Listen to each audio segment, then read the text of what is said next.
I gotta wait. How long I gotta wait for a press record? Go. Welcome to the share, where Miss Dreme always has a story. I'm Dreme, a black woman with many beautiful interconnecting identities. A few I will name at this moment as we get started on this podcast journey together. A Bostonian, born and raised in the inner city, Dorchester and Roxbury neighborhoods, to a teenage single mother who has my whole heart. An educator, I've been working with youth and children since my teenage years, and formally, I have been teaching almost a decade now. That's wild to think about. An entrepreneur, I am the founder of The Chair, a black and brown centered tech platform dedicated to supporting people on their hair journey, where you can design hairboards, connect to hairstylists, and share hair care tips for a more joyous experience. I have a workable site, my prototype. It took me 2 years to build, and now I'm on this adventure that you're currently on with me. My goal for this podcast is to share stories, black stories, educator stories, entrepreneurship stories, and hair stories. I want you to leave each episode with the opportunity to gain new insight, just a glimpse into my world or the worlds that are featured on my podcasts, a little chuckle during your day or night, possibly a little anger to encourage you to advocate for justice, and hope to continue learning and dreaming. So come in and listen to the beautiful voices in the chair as they share their stories, starting with me. Where we share stories in the chair.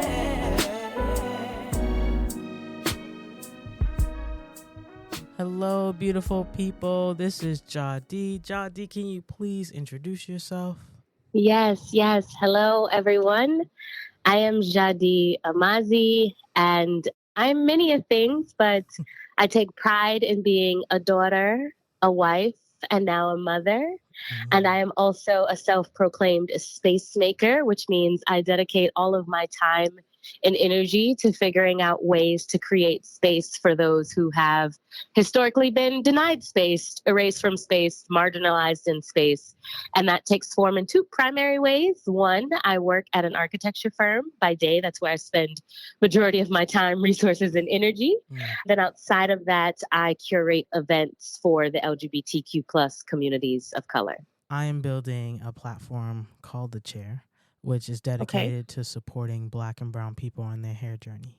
And a part of that is building community. It's having a place where we are thought about from the beginning of the design to the end. We're not an added on thought. We're not, oh, this line or this marketing will get black or brown people to this space. No, I want every detail to include us. And a part of that is talking about hair stories. And so I'm curious to know, do you remember the first time you fell in love with your hair? Oh my God. So many times. The first time, I don't know. So I have a head full of hair and I'm tender-headed for sure. And okay, there's two stories, maybe three, but there's two. There's three. Please, I'm gonna give you three. Tell me all. I'm excited to hear them. There's definitely three. So I would say, I can't quite pinpoint it, but getting my hair braided by my late aunt, passed a few years ago now, but getting my hair braided by either her or my sister, while I hated physically sitting there getting it braided, I always loved the end result. Always, always, always. And, I was excited to get my hair braided until the comb came out. And I'd be like, damn, now I got to sit here and go through tenderheadedness and the turn your head this way and hold your head this way and stop moving and all of that. But you could not tell me nothing once them braids were done because I just felt so regal. I felt so beautiful, but I also felt so free because once my hair was braided, I knew I could play as hard as I wanted to and ain't nobody gonna say nothing to me about my hair, right? We could just go and it would be good. I could get it in the water. I could run. I could sweat. I could do all the things. And so I loved that. Even when I got fed up of getting my hair done, because I was, like I said, too tenderheaded, the first thing I taught myself how to do beginning at the age of 7 was braid my own hair. And so my braids was crazy. They did not have neat parts. They were not the tightest braids. They didn't last 2-3 weeks like my aunts and my sisters at first, but they lasted. They did something. And the two of them and my mom supported me in my journey of learning to braid my own hair so that by the time I was 9, I could style my own hair. And that right there, the possibilities became endless. Hey. So that freedom in hair and braiding, I think, is definitely one of my most treasured stories or memories. I would say the second is parallel to that. Every time I went to go get my hair pressed and curled by Miss Troy for my recitals, for my dance recitals, you couldn't tell me nothing. Because them Shirley Temple curls get to popping and I start feeling like I look like my mother. Oh, it was a wrap. Just pretty and proper and all the things. 2 days later, give me my braids back. But that process of sitting in the big girl chair, watching it all happen in the mirror, watching my hair transform and do something totally different than it was doing when I first walked through the door was a big deal for me. And every time I would go to Miss Troy to get my hair done, it was a treat. You know, it didn't happen often. We didn't do it always. We did it like once a year for my recitals, but it meant a lot to me. So much so that I have a mirror in my house from her shop. I have a big mirror that used to sit up on her wall that is now in my house from Miss Troy's hair salon. And then the third story is actually much later in life when I was in grad school. I used to often, especially ahead of performances, I would braid my hair in about 4 to 6 corn rolls straight back so that the night of my performance, I could take my hair out and it would be like all crinkly and kind of like big and messy or what have you. And a friend of mine, an old friend of mine while I was there in grad school once said to me, she's like, yo, you know, there's products you can use to get your hair to stay like that. And I was like, what are you talking about? Because up until that point, honestly, I didn't really use a lot of products. I used a little bit of grease here and there, a little bit of like Live here and there, definitely shampoo and conditioner, a little bit of like oils to keep my hair moisturized, but I was not using gels and edge control and none of these things had really come into my periphery. And she is a Dominican woman and she's like, there are curling products that you can use to make your hair curly. And I was like, why the hell didn't somebody tell me this shit a long time ago? Like, I got all this big hair that I love to just be free. And when I would get out the shower and my hair is just still wet and still curly and just kind of big and frizzy is my joint. Or when we would go swimming at the beach in the summers, I would love getting in the water, getting my hair wet, getting out and just like let my hair grow over the next hour from the frizz. Yes. And to know that I could purposely do this shit changed the game. I will wear my hair big and out and loud as often as I can now that I know that there's some products and there's some tools and methods that I can use in order to keep the curls healthy, not let them dry out and whatnot, and still be out here just popping. So to be so old in my life and finally learn that like, hey, mama, there's a whole community around big curly hair was new to me because otherwise I would just keep my hair straight.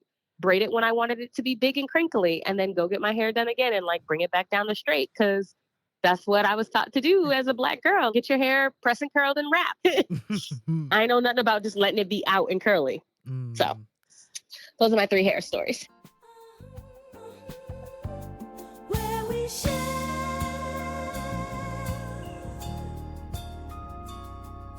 stories in the chair.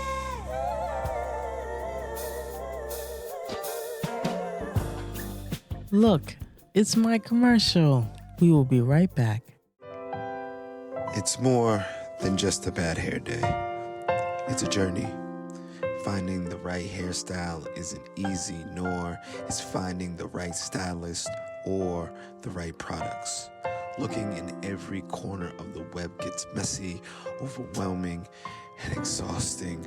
All the ads, the articles, the products, the videos, it shouldn't be this hard, but it is. And now, it isn't. The chair. A black and brown centered platform where you can design hairboards, connect to hairstylists, and share hair care tips for a new, joyful path on your hair journey. Avoid the clutter, save yourself hours, months, even years of research and poor trial and error. Everything you need and only what you need is in one place. Hairboards made by people like you, for you. Find the right products, the right people, the right answers for you, stress-free. Join the chair community and make every day a great hair day. When you share your pain, you allow others to help you. And when you share your success, you help others get theirs. Lean on the chair. We got you. No stress, no strife. In the chair. The chair. The chair. All right. Oh, and if you're interested to learn more about my experiences as a Black woman and educator in Guangzhou, China, I wrote my first ebook titled Nowhere and Everywhere, Captured Emotions of a Beautifully Broken Love Story. It is on lulu.com. Take a read and see some beautiful photography of mine. Enjoy the rest of the show.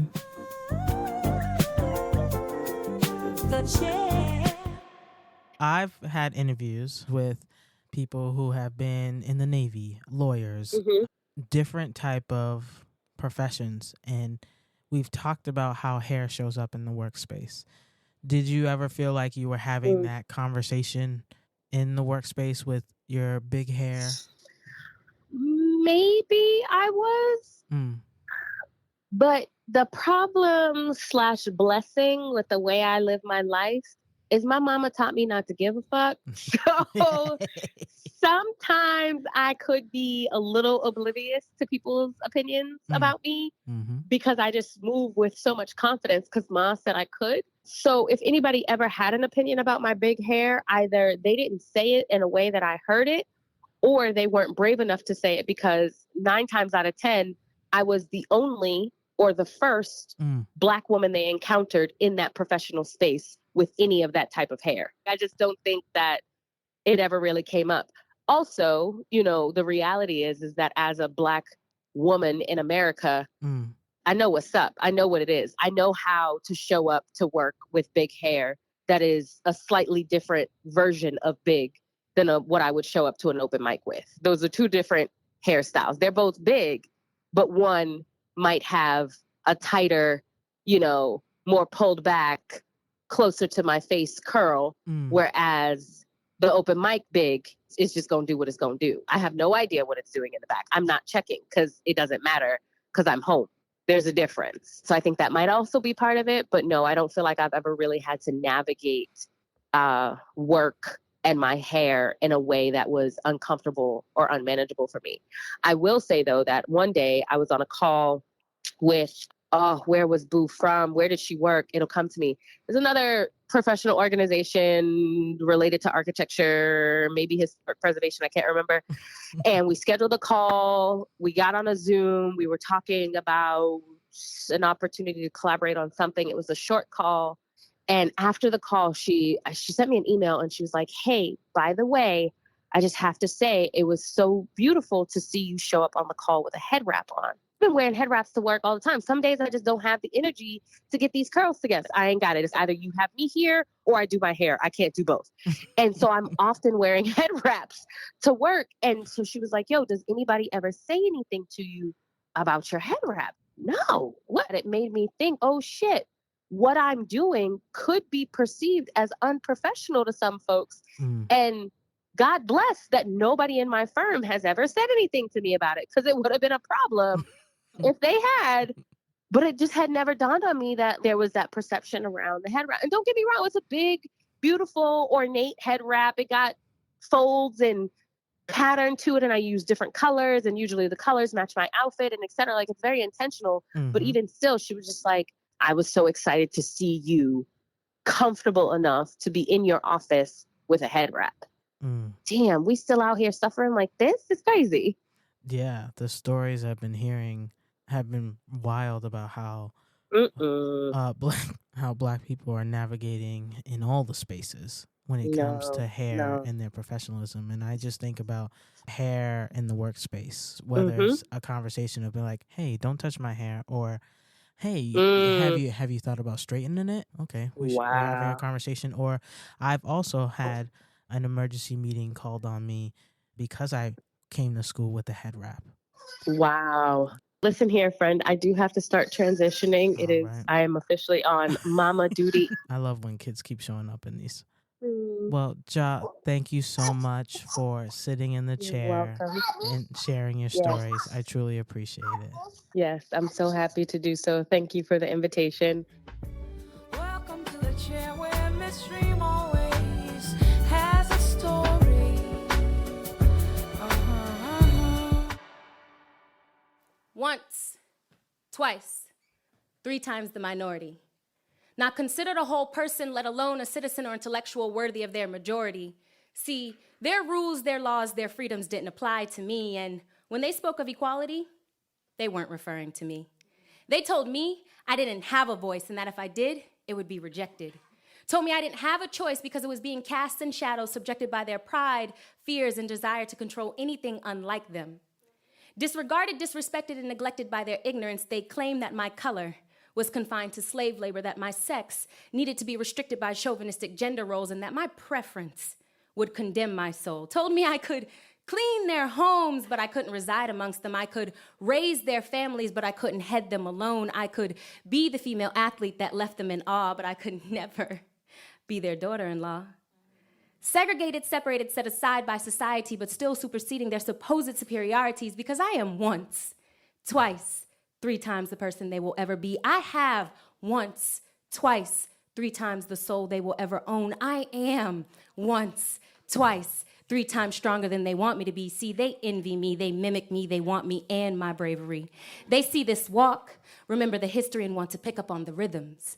They want to apologize, but don't know where to begin because for centuries I've been responsible for challenging their hearts, opening their minds, abolishing adversity, breaking barriers, and defining diversity. See, I add a spice to life that they're afraid to taste, but are a little curious to cook with. And their attempts to break me have given me the greatest strength, resilience. So try as they might, but they will never successfully strip me of these rights.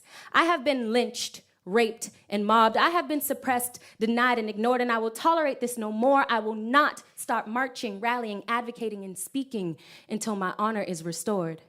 I demand respect and acknowledgments for the bookmarks that I own in history. So revise all those textbooks to recall that I, yes, I was there for it all, meaning your wars wouldn't have been won without me. Economies wouldn't have thrived without me. Advancements would have been limited and reputations devoid of any dignity without me. I was once 3/5 of a person, and then I was president. Was once just a housewife, and now I am CEO. I was once a taboo, and now I am mainstream, the poster child of self-acceptance. So I'm demanding change and taking names, and I'm not even gonna bother. Asking for equality or reparations, I just want them to dismiss themselves the hell out of my way as they realize that tomorrow will be nothing like yesterday. I am the cultural essence of this country. I have perspectives that they could never see, and I have been places that they could never be. So check the senses because the numbers do not lie. And no longer can they deny my purpose, place, or presence in this society. Because as of today, I am once, twice, 3 times your majority. Black, female, lesbian.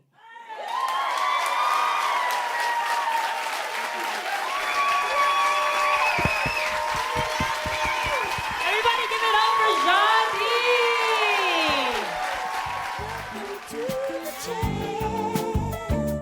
Where Miss Dreme always has a story. Thank you for listening to an episode of The Chair. I, of course, would love your continued support. Let me know what you think of this episode by doing all the things. Subscribe, comment, and come back next week, every week. Enjoy the rest of your beautiful day. Or if you are like me, enjoy that moonlight and that 1 star under all your city lights. Love you. Talk to you later. The chair. Well, I gotta wait. How long I gotta wait for a person to record? Go. We support her. Shit. Do your Welcome to the chair. Where This dream always has a story.